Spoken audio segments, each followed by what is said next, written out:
कोल्हापूरच्या माणसांचा आणि इथल्या मातीचा काही गुण न्याराच आहे, वेगळाच आहे. आणि तेच सूत्र इथल्या राजकारणात देखील लागू होतं. इथलं राजकारण संघर्षाचं, बंडखोरीचं, वेळप्रसंगी प्रस्थापितांच्या विरोधातलं आणि नवनव्या विचारांना सामावून घेणारं असं असलं तरी इथे उमेदवार कोण निवडून येणार यापेक्षा कोणाला पाडायचं याची चर्चा जास्त रंगते. त्यामुळे कोल्हापूरच्या या आखाड्यामध्ये नेमकं काय घडतंय तेच जाणून घेण्यासाठी आज कोल्हापूरमध्ये आपण आलेलो आहोत. कौल 24 मधून जाणून घेणार आहोत कोल्हापुरात नेमकं काय घडतंय. सुरुवात करूयात अर्थात सत्ताधाऱ्यांपासून. काय नेमकं त्यांचं प्लॅनिंग आहे जाणून घेऊयात. सध्या काय प्लॅनिंग आहे? तिसऱ्यांदा विजयाची हॅट्रिक साध्य करायची आहे. कसं आहे म्हणजे प्लॅनिंग काय?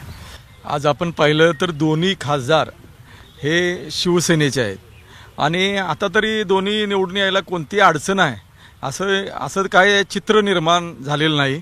आणि वरती देशात नरेंद्र मोदी, राज्यात एकनाथ शिंदे आणि कोल्हापुरात आता जे विद्यमान खासदार आहे हे निवडून येणार. आणि जे 45 पार महाराष्ट्रात आणि देशात 400 पार जो नारा नरेंद्रभाई मोदींनी दिला आहे हा निश्चित पूर्ण होणार. अगदी. पण जागा कोणाला सोडायची काय ठरलंय नेमकं? भाजप की शिंदे? जागा हा विद्यमान खासदार असल्यामुळं सन्माननीय एकनाथजी शिंदे यांनी सांगितलेलं आहे की जे विद्यमान खासदार शिंदे साहेबांच्या बरोबर आलेले होते त्यांना ही जागा मिळणार. त्यामुळं हे शिवसेनेचेच दोन्ही ठिकाणी उमेदवार असणार आहेत. अगदी. भाजप पण तयारी करतंय असं ऐकलंय आम्ही. नेमकं काय? महायुतीचा जो उमेदवार असेल तो 45+ 100% निवडून येणार. उमेदवार कुणीही असू दे, मोदीजींसाठी जो हात वर करणार त्याच्या पाठीशी 100% भारतीय जनता पार्टी राहणार आहे. त्यासाठी मोठ्या प्रमाणात आम्ही तयारी सुरू केलेली आहे. खरं तर भारतीय जनता पार्टी ही म्हणजे 12 महिने इलेक्शन मोडमध्ये असते. आपण जर बघितलं असतं तर बूथ संघटन आमचं इतकं मजबूत आहे की अगदी कोल्हापूर उत्तर असू दे, दक्षिण असू दे, कोल्हापूर लोकसभेमध्ये आमची सगळ्या समित्या, बूथ समित्या तयार आहेत. आणि जी चुनाव प्रबंधन समिती जी आमची असते लोकसभेची, विधानसभेची, ती आमची 3-4 महिन्यापूर्वीच तयार. आणि बूथ लेवलवर जे मोदीजींनी काम केलं, मग ते शौचालयाच्या योजना असतील, जनधन योजना असेल, आयुष्यमान योजना असेल, उज्ज्वला गॅस योजना असेल, ह्या घराघरापर्यंत बूथपर्यंत पोहोचवण्याचं काम सातत्यानं सुरू असते. की निवडणूक आज आहे म्हणून आम्ही तयारी करत नाही, आम्ही सातत्यानं तयारच असतो. अगदी. पण इकडे काय नेमकं काय ठरलंय? यंदा काय ठरलंय? आमचं ठरलंय हे खूप गाजलं 2019 मध्ये. यंदा नेमकं काय ठरलंय? यंदा कोल्हापूरच्या जनतेनं मनात ठरवलेलं आहे की पुरोगामी विचारांच्या पाठीशी आपण सारे राहू. 7 मेला फक्त आपले छत्रपती शाहू, राजश्री शाहू, छत्रपती शाहू महाराजांच्या विचारांना आपण पुन्हा एकदा महाराष्ट्रात, देशात आणि या पुरोगामी विचाराचा पुन्हा एकदा जागर करायचा आहे. त्यासाठी आदरणीय सतेज उर्फ बंटी पाटील साहेब यांच्या नेतृत्वाखाली कोल्हापूर जिल्ह्यामध्ये पुन्हा एकदा कोल्हापूरमध्ये तिसऱ्यांदा हॅट्रिक बंटी पाटील साहेबांच्या विचाराचीच होणार आहे. अगदी. पण काय प्लॅनिंग काय मुद्दे आहेत? कुठल्या मुद्द्यांना घेऊन तुम्ही उतरणार आहात निवडणुकीमध्ये? कालचाच विचार बघा, कालचाच मुद्दा बघा. काल आदरणीय देशाचे मराठा समाजाचे आणि आपण ज्यांना देशाचे नेते समजतो शरद पवारजी यांनी एका राजाची टोपी काल उडवली. आपण असं वाक्य वापरलं तर चुकीचं ठरणार नाही. काल त्यांनी संपूर्ण देशाला ज्या इलेक्ट्रॉल बॉन्डच्या माहितीचा स्वतःच्या पक्षाचा डेटा संपूर्ण डिटेल सर्वत्र प्रसिद्ध केला. त्यांनी प्रसिद्ध केल्यानंतर द्रमुकचाही स्टॅलिननी पण प्रसिद्ध केला. आपच्या केजरीवालने देखील प्रसिद्ध केला. मग आता गेले महिनाभर जो इलेक्ट्रॉल बॉन्डचा मुद्दा गाजत आहे त्या मुद्द्यावर भारतीय जनता पक्ष त्यांची इलेक्ट्रॉलची यादी कधी जाहीर करणार? का हे मुद्दे ज्यांना आपण सांगितलं 5 वर्षापूर्वी न खाऊंगा न खाणे दूंगा, मग खाऊंगा न खाणे दूंगाच्या मागं आपण ह्याची माहिती प्रसिद्ध होणार आहे का नाही होणार आहे? आणि ही जनतेच्या समोर, देशाच्या जनतेसमोर आपण दिलेले वचन हे पाळलं जाणार आहे की नाही पाळलं जाणार आहे ह्याचं आता उत्तर देण्याची वेळ आलेली आहे. आणि महाराष्ट्राची जनता सुज्ञ आहे, ती ह्या निवडणुकीमध्ये निश्चित याचा जाब विचाराशिवाय राहणार नाही. अगदी. पण इकडे शिवसेना, उद्धव बाळासाहेब ठाकरे देखील गट आहे आपल्यासोबत. शिवसेनेत 2 गट पडले आणि त्यानंतर होऊ घातलेली ही निवडणूक आहे. काय तयारी, काय सध्या काय अजेंडा आहे? कारण गेल्या 5 वर्षात जी कामं झाली आहेत, कोल्हापूरचा विकास झालाय. विकास शोधाची वेळ आलेली आहे. कुठला विकास, कोणाचा विकास, व्यक्तीचा विकास का कुठल्या शहराचा विकास, ही शोधण्याची वेळ कोल्हापूरकडून आली आहे. आणि आमचा पक्ष आहे. तुम्ही काही म्हणालात गट का काय, आम्ही पक्ष आहे, तो दुसरा गट आहे. एक सुद्धा इथं उभारलेल्या सगळ्यांनी सांगावी कोल्हापुरात एक ठाम चांगल्या पद्धतीने कुठला विकास झाला सांगायचं. आता पेटलेलं तुम्ही बघितलं तर तुम्हाला तो कचऱ्याचा डेपो पेटलेला आहे. वर्षानुवर्ष काही लोक जर नुसते फोटो सेशन करतात, कचरा उठा इथं होत नाही आहे, पाण्याची इथं बॉम्ब चालू आहे, इथं रस्त्याही बॉम्ब चालू आहेत. वर्षानुवर्ष ह्याच समस्या मूलभूत सुविधा मिळत नाही आहेत. कसला विकास म्हणायचा आम्ही, कुणाचा विकास म्हणायचा? आणि म्हणून 48 सोडाच 2 आकडी सुद्धा भाजप ह्या महाराष्ट्रात क्रॉस करू शकत नाही, मला खात्री आहे. इथले 2 तर विषय संपला त्या 2 खासदारांचा. संपर्क नाही, विकास नाही, काय नाही. आणि म्हणून आता हे दुर्दैव म्हणावं लागेल आम्हाला की अजून सुद्धा जागा जाहीर होत नाहीत. कारण जो रिपोर्ट गेलेला आहे तो रिपोर्ट निगेटिव्ह गेलेला आहे. आणि आम्हाला अशी अपेक्षा आहे की ह्या दोन्ही मतदारसंघात आमचेच उमेदवार विजयी होतील, ही बाकी खात्री आहे. अगदी उत्तर घेऊया त्याच्यावरती. भाजपचं उमेदवार न जाहीर होण्याचं कारण म्हणतात. एक मिनिट हे पवारसाहेब ज्या पद्धतीनं आता त्यांनी सांगितलं, मी मगाशीच या प्रश्नाचं उत्तर देणार होतो. भारतीय जनता पार्टीची भूमिका ही कायम आहे. 545 खासदारकीचे जे उमेदवार उभारणार आहेत या देशामध्ये, भारतीय जनता पार्टी आणि त्याचे घटक पक्ष, या 545 ठिकाणी नरेंद्र दामोदरदास मोदी हेच उमेदवार असणार आहेत. महायुतीचा उमेदवार शिवसेना शिंदे गटाचा, राष्ट्रवादी अजितदादा पवार गटाचा आणि आमचा भारतीय जनता पार्टीचा कोणी जरी उमेदवार असला तरी भारतीय जनता पार्टीचा प्रत्येक कार्यकर्ता पदाधिकारी मोठ्या सक्षमतेनं इथं नरेंद्र मोदीच उभारलेत या पद्धतीनं प्रचार करणार आहे. त्यामुळे या चर्चेला आपण विराम दिलेला बरा. जर 545 मतदारसंघात जर नरेंद्र दामोदर मोदी आहेत, म्हणजे याचा अर्थ ती एकाधिकारशाही आहे. 18 लाखाचा प्रतिनिधित्व करणारा हा खासदार त्यानं फक्त तिथं हात वर करायला आणि बाकं बडवायला जायचं का, हा सामान्य माणसाचा या ठिकाणी प्रश्न आहे. नाही, खरं तर मगाशी आमचे सहकारी मित्र म्हणाले की दोन्ही आमचे सगळे प्रत्येक ठिकाणी आमची मोदींचा चेहरा दिसणार आहे. मग इथंच तुम्हाला सांगतो, ज्यांचे जे आता विद्यमान खासदार आहेत त्यांचेच आता असलेले राज्यसभेचे आमचे मित्र आहेत, ते धनंजय महाडिक साहेब म्हणतायत की नाही समर्जित घाडगे असले तर आम्ही जोर लावू म्हणून. त्यांचेच भाजपचे एक संग्राम मुकपेकर म्हणतायत की आता आम्हाला एक खासदार नकोत आम्हाला. हे असं का करतायत भाजपची लोक? त्यांचेच माणसं नको म्हणतात ना त्यांना. ह्याचाच अर्थ निगेटिव्ह वाढलेला आहे. अगदी बोला. मगाशी त्यांनी जे सांगितलं ना, नरेंद्र दामोदरदास मोदी हे ह्यांचे उमेदवार असतील. आमचं पण तेच आहे. हे जो चेहरा जो आहे ना, हा विकासाचा चेहरा पाहिजे.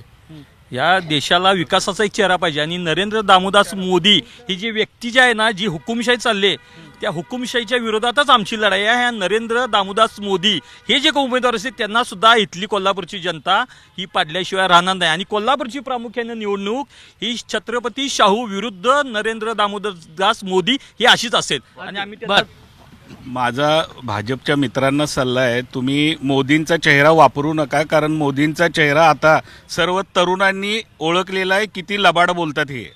त्यामुळं त्यांनी हा चेहरा न वापरता इंडिव्हिज्युअल प्रत्येकाचा चेहरा वापरा. त्यात तुम्हाला यश आलं तर येईल, अन्यथा तुमचा पराभव हा निश्चित आहे. महायुतीचे खासदार संजय मंडलिक यांच्याबद्दल करवीर तालुक्यामध्ये दक्षिण मतदारसंघामध्ये, त्या मतदारसंघामध्ये बोर्ड लावलेत, या खासदारांना आपण कुठं पाहिलं का म्हणून. आणि गेली सातत्यानं 8 दिवस शिवसेनेत शिंदे गटाचा उमेदवार प्राध्यापक संजय मंडलिक असं आता भारतीय जनता पक्षाच्या लोकांनी सांगितलं.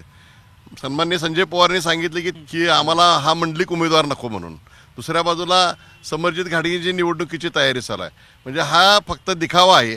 आणि जर का उमेदवारी जाहीर झाली असती तर संजय मंडलिकनी मेळावा का घेतला असता? संजय मंडलिकांची उमेदवारी भारतीय जनता पक्षामुळे थांबली, त्यामुळं उमेदवार मिळत नाही अशी परिस्थिती आहे भारतीय जनता पक्षाची. आणि त्यामुळं आज जर बघितलं तर दोन्हीही मतदारसंघामध्ये दोन्ही खासदार गेले कुठं, असं गावोगावी बोर्ड लागल्यात. मग ते खासदार निवडून येतील का? या ठिकाणी महाविकास आघाडीचा पहिले उमेदवार जे जाहीर होतील महाराष्ट्रातले ते हातकरंगले आणि कोल्हापूरच्या मतदारसंघातले दोन्ही उमेदवार जाहीर होतील विजय म्हणून. ठीक, उत्तर घेऊया. बोला ना, बोला. सन्माननीय देवणे साहेबांनी आता जे सांगितलं की खासदार मंडलिक साहेबांचे बोर्ड लागलेत की आपण यांना पाहिलं का, तर मला असं वाटतं की मंडलिक साहेब काय एकमेव खासदार असे नाहीत की ज्यांचे बोर्ड लागलेत. ह्याच्या आधी पण कोल्हापूरमध्ये बऱ्याच आमदार खासदारांचे असे बोर्ड लागले होते की आपण यांना पाहिलं का. बरं, पण मग बोर्ड लागलेत ते खरे आहेत का? खरे बोर्ड लागलेत ते म्हणतात त्यांनी बघितले असतील, आम्ही नाही बघितलेले. काही बोर्ड का लावायला विरोधकांचं काम आहे ते बोर्ड लावणं, त्यामुळे त्यांनी बोर्ड लावला. आणि हे विकास 10 वर्षात विकास काय केला हे जे म्हणतात ना, तर काळमावाडीचं जे पाईपलाईन होती, थेट पाईपलाईन, आमच्या कोल्हापूर वासियांच्या डोळ्यात जेवढं पाणी आलं ना, पाणी न आल्यामुळं तेवढं पण त्याला पाणी आलं नाही. मग ह्या लोकांनी विकासाच्या चर्चाच करू नये. लिस्ट आहे आमच्याकडे काय काय विकास केला लावले म्हणून सांगितलं जाते, जे बोर्ड लावले म्हणून सांगितलं जाते ते विरोधकांच्याकडे लावले जात आहेत. कारण त्यांना आता भीती वाटते की उमेदवार त्यांचाही फिक्स होत नाही, म्हणून त्यांना शाहू महाराजांना जाऊन साकडे घालायला लागले की तुम्ही आमची उमेदवारी द्यावी लागली. शाहू महाराजांचं मन बदलण्याआधी उमेदवारी डिक्लेअर करावी लागली. आमच्याकडे किमान ती तरी अवस्था नाहीये. आता सन्माननीय विरोधकांनी सांगितलं की दोन्ही खासदार निवडून येणार नाहीत आणि महाविकास आघाडीचा त्यांचा उमेदवार कुठं आहे? गेल्यावेळी शिवसेना म्हणून 2 खासदार निवडून आले होते, त्यांचं जिल्ह्यातनं चिन्हच हद्दपार झालेलं आहे. आणि दुसरी गोष्ट सगळ्यात महत्त्वाचं वैचारिक लढाई म्हणतात, पुरोगामी विरुद्ध हिंदुत्ववादी अशी लढाई म्हणतात. माझं सगळ्यांना या ठिकाणी आव्हान आहे, छत्रपती शाहू महाराजांच्या वाड्यावर जायचं आणि छत्रपती शाहू महाराजांच्या पुतळ्याखाली काय लिहिलंय हे बघायचं. हिंदू पथपातशा म्हणजे छत्रपतींच्या वाड्यावरचा ध्वज बघायचा, भगवा ध्वज आहे. त्यामुळं छत्रपती घराणं हे हिंदुत्ववादीच आहे. आणि आता कुठेही जातीवादी वैचारिक कुणीही या ठिकाणी वैचारिक लढाईचा विचार करू नये. ठीक आहे, बोला. यांनी मगाशी सांगितलं छत्रपती शाहू महाराज हे कोल्हापूर देशाचे आदर्श आहे. मग हेच शाहू महाराज आमच्या इथे चालत नाही आणि वाड्यावरचे तिकडे सातारा बडोदा चालतं तुम्हाला? हा, कसं काय चालतंय? अरे ते सुद्धा सुधारा. आणि ज्या मॅडमने इथं सांगितलं काळमवाडीची थेट लाईन पाईपलाईन हे आम्ही आणल्या, KMT बसेस आम्ही आणल्या, इंडिया हे सगळं झूट बात करतात. मोदीचं फक्त ज्यांनी काँग्रेसनं जे 60-65 वर्षामध्ये केलंय त्यांनी फक्त त्याचं उद्घाटन करायचं ठेवलंय, तेच उद्घाटन फक्त करतात, बाकी काही करत नाही. मोदी यावेळी कोल्हापूर जिल्ह्यातल्या दोन्ही खासदार आमचे निवडून येणार, अजिबात शंका नाही, कुठल्या ज्योतिषाकडे जायची गरज नाही. नाही, आता जे मगाशी भाजपचे आणखी शिवसेनेचे बोलतायत की त्यांच्याकडे षडयंत्र कशा पद्धतीने चाललेलं आहे की भाजपचीच लोक कधी त्या उमेदवाराला विरोध करायला लागलेत आणि आमचे शाहू महाराज हे सर्व पक्षीय सर्वांचे मान्य असलेले एक कुठल्याही पक्षाचे तिकीट घेऊन द्यात आमचा उमेदवार शाहू महाराज एवढं एक मत आमच्याकडे झालं. माझ्या मित्रांनी सांगितलं की हे पुरोगामी कोल्हापूर आहे. मला ह्यांना आवर्जून सांगायचं आहे, पुरोगामी कोल्हापूर नाही आहे, हे हिंदुत्ववादी कोल्हापूर आहे, हे नरेंद्र मोदींवर प्रेम करणारं कोल्हापूर आहे. त्यांनी सांगितलं मोदींचं हिंदुत्व हे आमचं हिंदुत्व आहे. त्या ठिकाणी मोदींनी पूर्वी मुख्यमंत्री असताना मुलाखत दिली होती की आमचं हिंदुत्व हे इलेक्शन कार्ड आहे आणि ह्या ठिकाणी छत्रपती शाहू महाराज शिवरायांचं हे हिंदुत्व हे आम्हाला अभिप्रेत आहे.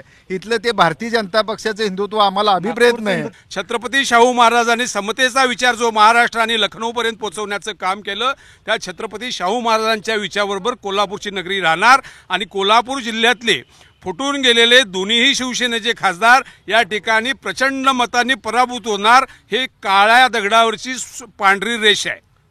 मला हा मुद्दा घ्यायचा आहे, पण एक प्रतिक्रिया शेवटची बोला. कोल्हापुरामध्ये फसवी आणि गंडावागडी जास्त चालू झालेले आहे.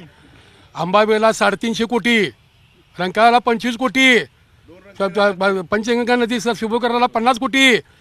काय चाललंय हे फसवी?